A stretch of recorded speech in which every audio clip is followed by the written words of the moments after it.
Charging and transferring data over USB cables has become much faster over the past years. With the standardization of USB-C connectors, it also became easier, right? Wrong. Because without precautions, you still will encounter low transfer speeds and slow or even no charging at all. After this video, you will better understand this new technology and will be able to avoid pitfalls. Grüezi YouTubers, here is the guy with the Swiss accent, with a new episode and fresh ideas around sensors and microcontrollers. Remember, if you subscribe, you will always sit in the first row. USB-C is widely used because it is extremely versatile and because it is mandatory for new devices sold in Europe. It supports power delivery, data transfer, video output, audio output, alternate modes like Thunderbolt, and daisy chaining. In this video, we will concentrate on the first two modes, power delivery and data transfer. Over the years, many USB standards were created and still exists, from USB 1 to USB 4. These standards also were accompanied by different connectors. Because newer standards are backward compatible, we will concentrate on the newer standards from 3.0 on. And because power delivery and data transfer are completely independent, I will divide the video into two parts: power delivery and data transfer. But let's start with the connector.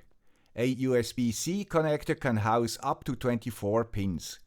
Because it can be inserted in two ways, some pins are present multiple times. To save cost and to ease routing on the PCB, not all connectors offer all pins. Ground, V-bus, D+ and D- are connected to several pins.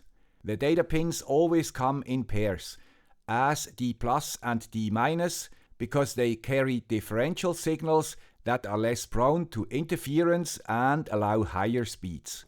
These four pins, by the way, were already used in USB 1.0 and are here for backward compatibility. The next pins are the TX1 and RX1 pairs, which were introduced to increase transmission speed in USB 3.0. These pairs were later completed with RX2 and TX2 pairs for further speed increase. What is left? CC1 and CC2 only exists in USB-C connectors.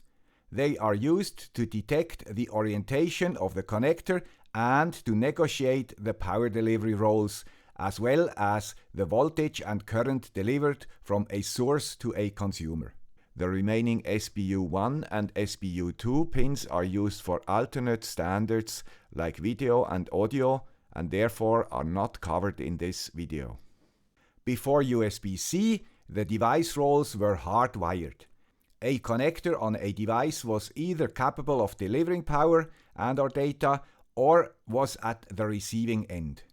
One exception is OTG, where a smartphone can act as a data source or sink. With USB-C, things changed considerably, as you see here. This power bank can also be charged through the same connector. As a downstream-facing port, it delivers power. And as an upstream-facing port, it can be charged. And because it can handle both roles, this power bank is a dual-role power device. If it were capable of acting as a host or a client for data transfer, it would be called a dual-role device. This is similar to the old OTG, by the way. How does all of this work? Before USB-C, a simple multimeter or USB charge doctor was sufficient to find out what happened. Now we need more advanced gear. I choose this KM003C from Charger Lab. For the moment, it seems to be the most advanced instrument for this purpose. But you find instruments from other suppliers, like this simple one from RD. The KM003C comes with PC software, by the way, and Charger Lab has a YouTube channel with interesting stuff around power delivery and USB-C. We also can use such cheap adapters and an oscilloscope. The simplest mode is the legacy mode. When I connect this USB-C connector via a simple cable to a USB-A port of my charger, insert this adapter in between and connect the CC pins to my oscilloscope, CC1 is low and CC2 is high. The output voltage at the connector is, as expected, 5 volts. If I turn the USB-C connector, CC1 becomes high and CC2 low. This is the legacy mode and it works fine. Let's replace the old cable with a new one and connect it to the USB-C plug of the charger. CC1 is high and CC2 low. But more important, I do not get any output power. What happened? Our chargers or DFPs have built-in pull-up resistors on the CC pins, and UFPs have to have pull-down resistors connected to the CC pins. The cables either have the CC1 or the CC2 pins connected, not both. With a plugged-in cable, a voltage divider is created, and the DFP as well as the UFP can determine the direction of the connector by measuring the voltage on their CC pins. Unfortunately, the manufacturer of our simple connector did not know this fact and forgot the pull-down resistors. So, it is not recognized by the DFP and therefore it does not switch its power on. Only if we change the connector to a similar looking one, we get the 5 volt. Then one of the CC pins is pulled down to around 2 volts and therefore it is a valid DFP. Good to know. These connectors will go to the bin because they only support legacy mode. I also purchased these connectors on a PCB. The supplier provides the space for a tiny 402 pull-down resistor. But when you manage to get one soldered in the right place, it still does not work. Only if I replace the white with a red cable, it works. Why? Because this supplier connects CC1 and CC2 to the same one resistor. This is the same mistake the Raspberry Pi Foundation made on their first batch of the Pi 4, by the way. We will later see why it works with a red cable and not with a white one. And no, it is not because of color. So also these connectors will follow the others towards the bin. I will purchase new ones that properly support the standard. If you design USB-C powered PCBs, you usually use one of these simplified connectors. They only expose the 6 important pins and are easy to route and solder. Just do not forget the 2 5.1 kilo ohm resistors. Let's continue with our experiments and plug the USB-C connector into this power bank. To see what happens, I insert the KM003C. Suddenly, I get 9 volts at the output and the power bank gets charged. Why is that? If we go to the PC software and look at the voltages of the CC pins, we see that there is a wild negotiation with the result that the charger charges the power bank with 9 volts. If I replace the charger with this white power bank, the red power bank is still charged with 9 volts. However, if I connect the white power bank to the charger, it is charged with 20 volts. Interesting. Let's continue with our investigation and look at the conversation between the charger and the red power bank. Fortunately, PowerLab's PC software translates the conversation on the CC lines. The charger, as the source or DFP, starts with announcing its capabilities. Then the power bank or UFP posts its requests of 9 volt and 3 ampere. Then the source accepts it and starts to deliver 9 volts. Sometimes this dialogue repeats. The result stays the same. Watching this negotiation, we discovered the real PD mode, where chips on both sides negotiate the voltage, the amperage, and the current direction. Cool. One question still is open.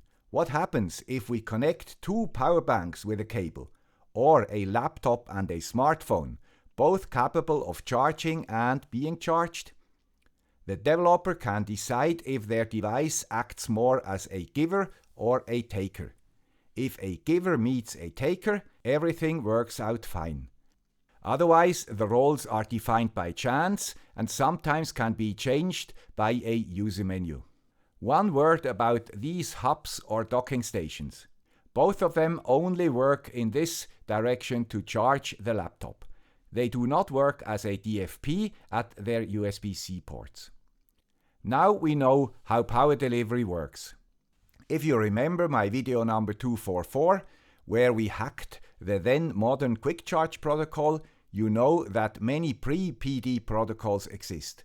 Most of them are also supported by modern PD chargers or power banks.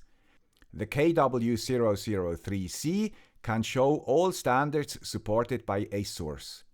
Please remove all connected devices before you start, because the voltage at the connector will go up to 20 volts. Let's check out the capabilities of a few chargers I purchased for this video. This small charger supports up to 12 volts and 20 watts.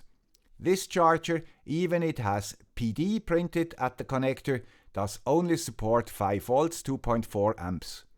A clear fake.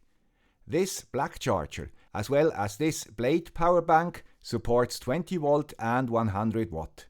The white power bank delivers 20 volt 60 watts and the red one is only 15 volts 18 watts. All look the same, but they have very different capabilities. As you will see, this is only a part of a story where we will learn that what looks like USB-C can be very different things. There are three possibilities to profit from the PD functionality when you need higher voltage or power. You buy one of those small boards with a PD chip. They either come with a fixed or they offer variable voltages. Because they are so cheap, I prefer the ones with fixed voltage because they are less dangerous. The ones with variable voltage can easily be set to a voltage too high for a device. You buy such a cable. They come in 9, 12, 15 and 20 volt versions. I always label them accordingly with a printable heat shrink tube from AliExpress. Or you include one of these cheap PD chips if you design a PCB. I posted a link to a very good USB-C video made by another Swiss fellow if you are interested in more details about the PCB design of USB-C. Keep in mind, these modules, cables and chips do not convert the voltage. They only stimulate the boost converter in the charger or the power bank to deliver the needed voltage. So they should not get too hot. You also get such PD sources. Connected to the 12 volts of my Harley Davidson, for example, they negotiate around 15 watts for my iPhone, sufficiently to leave Google Maps always on and the phone charged during my trips. PD also offers PPS to adjust the voltage in small steps. So far, I have had no need for this feature. It seems that some newer smartphones use it to optimize charging. Knowing all about PD and the CC pins, we can go on to the data transfer and to cables. As we already saw, if you think a cable is a cable, again, you are wrong. Let's continue with the data lines. The old D+ and D- lines are good for speeds up to a signaling rate of 480 megabits per second. Keep in mind that 1 byte is roughly 10 bits, so the transfer rate is 50 megabytes per second at most. Glossy USB-C leaflets say things like up to 40 gigabits per second. How can we get to these speeds? For that purpose, USB-C connectors have more data pins, RX1 TX1 and RX2 TX2. RX1 TX1 came with USB 3.0 and needed additional pins in the connectors. They support SuperSpeed and SuperSpeed Plus with 5, respectively 10 gigabit per second. which is roughly 1 gigabyte per second. SuperSpeed Plus is also supported by the USB-C standard and is called USB 3.1 or USB 3.2 Gen 2. RX2, TX2 only are available with USB-C connectors. Because they double the number of data lines, they also double the maximum speed. So with two data connections called USB 3.2 Gen 2 times 2, the speed limit is 2 times 10 equals 20 gigabit per second. In 2019, USB 4 doubled this limit to 40 gigabit per second. And with USB version 2.0, it will be doubled again to 80 gigabit per second. As a rule of thumb, with one high-speed lane, be it USB-A or USB-C, you currently can expect up to 10 gigabit per second. With two lanes and USB-C connectors, 20 gigabit per second. Higher speed get expensive very fast.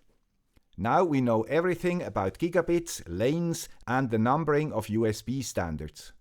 But one thing I did not mention. The strength of the overall chain is always determined by the weakest link. So let's do some further tests. I use the fastest USB devices I have in my lab. This external disk and this gaming laptop recently purchased for software-defined radio applications. Its USB-C connectors support USB 3.2 Gen 2 or 10 gigabits per second. The disk should support USB 3.2 Gen 2 times 2, up to 20 gigabit per second. Let's connect the disk to the laptop and run CrystalMark. It shows around 42 megabyte per second. Nothing to write home about. These are numbers known from the old USB 2 times. What is the problem? If I use an ordinary USB 3.1 cable, it shows 20 times more speed. So let's check with this new Baseos 240 watt cable. The same shitty value. Now I get confused and also a bit angry.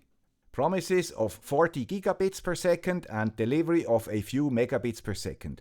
Is this the brave new world? Fortunately, I purchased this device from Austria. When you plug in a cable, it shows if all wires are connected. So let's try the white cable. Many LEDs stay dark or not connected. So this cable is not okay. Absolutely not okay. A closer look reveals that it has no high-speed pins connected. No wonder that we only get USB 2 speed. We also see that one CC pin is connected and the other not. Strangely enough, its LED lights up weakly. No worries, if you stick to the end, you will get an explanation. And what about this Baseos cable? Exactly the same. After this experience, I tested all my USB-C cables hanging around. And what did I discover? Not one had the high-speed lines connected. Now I know why my new iPhone 15 transferred its files extremely slowly to the PC. After this discovery, I purchased a bunch of new cables, all promising lots of watts or lots of gigabits. Most of them were thicker than the ones I already had. Is thicker better? Generally, cables with all pins connected are thicker. But not necessarily thicker cables have high-speed lines as we see here. This quite thick one does not have high-speed wires. It will stick to USB 2.0 speeds. All the cables were not made for high ratings and could be damaged by the raw power of today's chargers. This is why they invented the e-marker chip. The charger and the smartphone cannot know what cable we use when they negotiate the power. This is why clever engineers also gave cables a vote. The ones without a vote have to be good up to 20 volts and 3 amperes or 60 watts. The stronger cables have to include an e-marker. Let's see what this cable has to tell us. Also here, our KM003C is at the rescue. The cable's e-marker chip is made by Hynetech and it supports up to 50 volts and 5 amperes or 240 watts. and does not support high speed. The cable length is roughly 2 meters, and really, it has no high-speed lanes. The thicker one also supports 240 watt, but in addition, it supports fast speeds. And really, if we test it with the cable tester, all data wires are connected. So this cable is more versatile. Because you do not see everything from the outside, the product description is important. Keep in mind that data transfer speed and power delivery are not related. So you have to check both before you order. Many cables are only made for high-speed charging and only deliver data at USB 2.0 speeds. They are sometimes thinner or more flexible though. And keep in mind, cables capable of more than 10 gigabits per second also require an E-marker. For me, 50 volts and 80 gigabit per second are for the future. I do not have any devices using such speeds, and I still charge most of my devices with old USB-A connectors. Why? Because fast charging is not good for battery life. I usually charge my gadgets during the night, when they have enough time. I found no simpler method than use an ancient USB-A connector, because USB-C chargers charge my phone at the fastest speed. Still, I use fast charging from time to time when needed. But also then, the iPhone 15 Max only draws 25 watts, and the iPad even less. You see, I have no USB-C devices where I need 60 watts or more. Only my laptop would need this amount of power. Its power supply is heavier than most business laptops, but it still has a barrel connector. So, what are the learnings? USB is a great thing. It is future-proof and will simplify our lives considerably. Until then, we have to thoroughly read the description of the goods we want to purchase to avoid frustration. The things not written are even more important, particularly if you do not find information about data rates. It is a charging-only cable. We can completely separate power delivery and data transfer functions because they are not correlated. Power delivery always starts in legacy mode and supplies 5 volts. Unless you forgot the 5.1 kilo ohm pull-down resistor on the CC pins. Then you get exactly nothing. If the counterpart also speaks PD, they start a negotiation where the source announces its capabilities and the sink posts its requests. All cables with USB-C connectors on both sides support PD because they have CC pins wired. If the consumer wants more than 60 watts, the E-marker chip in the cable connector has to agree that it is willing to accept the heavy load. If not, a lower power is negotiated and charging takes longer. All my old USB cables did not connect the high-speed pins and only transferred data at USB 2.0 speed. At least RX1 TX1 has to be wired to get more speed. Currently, USB-C speed is 10 gigabits per second maximum, the same as for USB 3.1. Only if your devices use both high-speed connections and offer Gen 2x2 capabilities, the speed can go up to 20 gigabit per second and more. And for these fast speeds, the E-marker chip has to give its OK too. USB 4.0 seems to be a clear definition because it supports 40 gigabit per second on 2 lanes. So buying USB 4 cables or devices is a safe bet.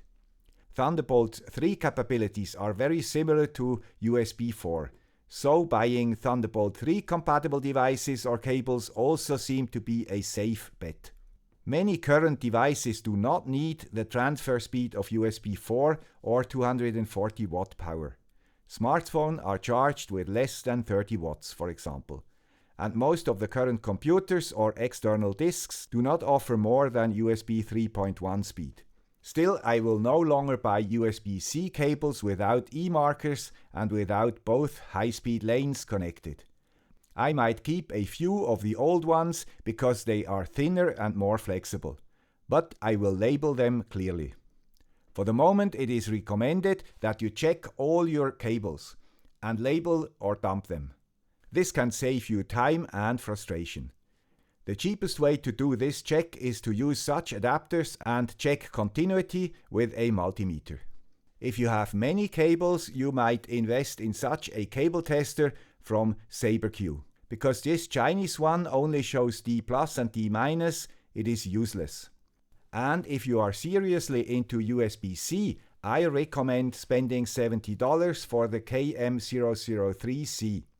It looks like USB-C is here to stay, so this investment could have a long life. Only buy female USB connectors with 5.1 kilo ohm resistors. All others will only support legacy mode. One last thing, the function of the dim LED. Because the E markers are powered by the opposite CC pin, they let the LED dim. Cables with a dim LED contain E marker chips. A nice additional feature. This was all for today. As always, you find all the relevant links in the description. I hope this video was useful or at least interesting for you. If true, please consider supporting the channel to secure its future existence. Thank you. Bye.